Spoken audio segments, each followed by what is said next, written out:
নামাজ মোট কয় প্রকার বলো? নামাজ হচ্ছে মোট 4 প্রকার। কয় প্রকার? নামাজ মোট 4 প্রকার। কি কি? কি কি? ফরজ, ওয়াজিব, সুন্নত, নফল। হ্যাঁ। এখন নামাজ তো 4 প্রকার বুঝলাম। এখন 4 প্রকারের মধ্যে নামাজের ওয়াক্ত কয়টা? এটা 5 প্রকার। নামাজের ওয়াক্ত কয়টা? মোট 5টা। একটা একটা হচ্ছে ফজর, জোহর, আসর, মাগরিব, ইশা। কি কি? তোর জোহর আসর মাগরিব ইশা। আসর, মাগরিব, ইশা। জোহর আসর মাগরিব এশা।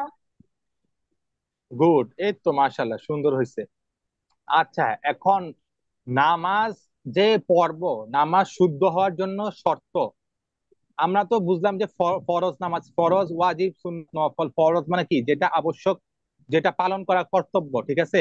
এটা যদি ইচ্ছা করে যেভাবে ছুটে দিই তাহলে আমরা গুনাহগার হব। আর ভুলে ছেড়ে দিলে যখন আমাদের সেটা মনে পড়বে তখন সেটাকে আদায় করতে হবে। তো এই নামাজ আদায় করার জন্য কিছু ফরজ আছে, শর্ত। যে শর্তগুলো ছুটে গেলে আমাদের নামাজটা শুদ্ধ হবে না। কি হবে না? শুদ্ধ হবে শুদ্ধ না। হবে না। তো ওই নামাজের মধ্যে ফরজ হচ্ছে মোট কয়টা? 13টা। কয়টা? 13টা। নামাজের বাহিরে হচ্ছে 7টা, নামাজের ভিতরে হচ্ছে 6টা। নামাজের বাহিরে কয়টা? 7টা। নামাজের ভেতরে হচ্ছে 6টা। 6টা।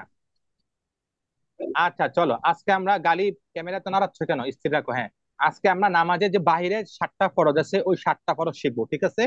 চলো ওই 7টা ফরজ নিয়ে আমরা আলোচনা করি। 1 নাম্বার হচ্ছে শরীর পবিত্র হওয়া।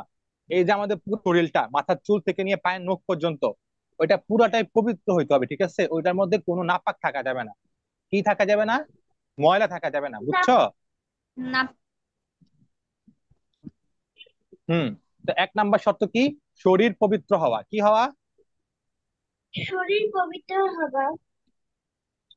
হ্যাঁ। এবার 2 নাম্বার হচ্ছে কাপড় পবিত্র হওয়া। এই যে আমরা কাপড়টা পরিধান করে আসি না, এই যে মাথার টুপি, নিচে পায়জামা, গায়ে পাঞ্জাবি, তোমাদের যে মাথায় হিজাব, টুপি, গেঞ্জি পরে আসো, ওইগুলো পরিষ্কার হওয়া, ঠিক আছে? ওইগুলোর মধ্যে কোনো নাপাক না লাগা।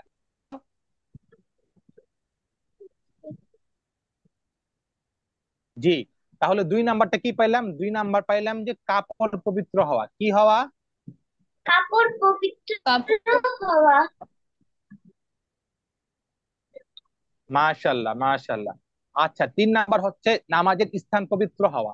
আমরা যে স্থানে দাঁড়িয়ে নামাজ পড়বো, আমাদের আব্বা আম্মু, দেখো মসজিদ কিন্তু পবিত্র স্থান। হ্যাঁ, দেখো বাসায় যে আম্মুরা নামাজ পড়ে, যে আম্মু কি জায় নামাজ বিছিয়ে নামাজ পড়ে না? তো জায় নামাজটা এখানে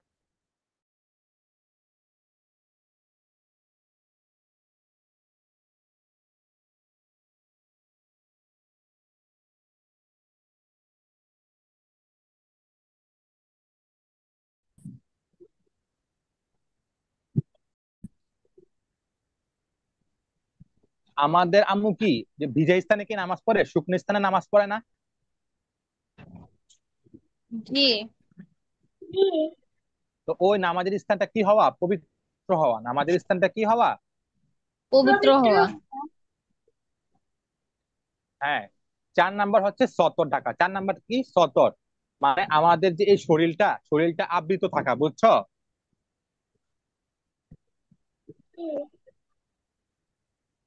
জি। আর কি তাহলে? সতর ঢাকা। 5 নাম্বার হচ্ছে কিবলামুখী হয়ে নামাজ পড়া। কিবলামুখী হয়ে, আমাদের কিবলা হচ্ছে পশ্চিম দিক।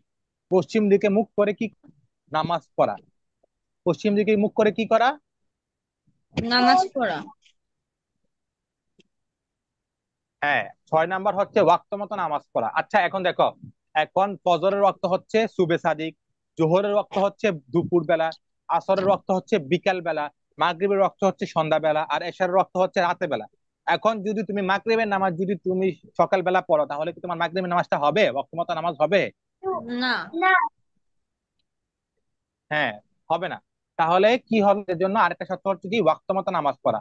ফজরের নামাজ ফজরের ওয়াক্তে পড়া, জোহরের নামাজ জোহরের ওয়াক্তে পড়া, আসরের নামাজ আসরের ওয়াক্তে পড়া, মাগরিবের নামাজ মাগরিবের ওয়াক্তে পড়া, এবং এশারের নামাজ এশারের ওয়াক্তে পড়া। বুঝছো? জি। জি। আর 7 নাম্বার হচ্ছে নামাজের নিয়ত করা, নামাজের কি করা? নিয়ত করা। নিয়তটা কি? নিয়ত হচ্ছে প্রতিজ্ঞা করা, মানে সংকল্প করা। যেমন দেখো, আমি জোহরের নামাজ পড়বো, আমি যদি জোহরের নামাজ পড়ার সময় যদি আমি ফজরের নামাজে নিয়ত করি, জোহরের নামাজ হচ্ছে 4 রাকাত, এখন ফজরের নামাজ হচ্ছে 2 রাকাত। আমি মনে করো আল্লাহু আকবার বলে তোমার কি করলাম, আল্লাহু আকবার বলার আগে, সরি নিয়ত আগে হয়, আল্লাহু আকবার বলার আগে আমি কি করলাম, জোহরের নামাজের অর্থে ফজরের নামাজে নিয়ত করে জোহরের নামাজ আদায় করলাম। তাহলে কি আমার জোহরের নামাজটা হবে? হবে না। বুঝছো? জি, আলোচনাগুলো অনেক লম্বা, এগুলো নিয়ে অনেক দীর্ঘ সময় আলোচনা করা যাবে। আজকে সহজতার জন্যই বললাম আর কি। চলো আমরা আবার মুখে মুখে বলি। নামাজের বাহিরে 7 ফরজ, বলো। এর বাহিরে হ্যাঁ। 1 নাম্বার শরীর পবিত্র হওয়া। 1 নম্বর শরীর শরীর। পবিত্র হওয়া। 2 নাম্বার কাপড় পবিত্র হওয়া। দুই নম্বর কাপড় পবিত্র হওয়া। 3 নাম্বার নামাজের স্থান পবিত্র হওয়া। 3 নম্বর তিন নামাজের নম্বর স্থান পবিত্র। পবিত্র হওয়া। 4 নাম্বার সতর ঢাকা। 4 নম্বর চার সতর ঢাকা। নম্বর কিবলামুখী হওয়া।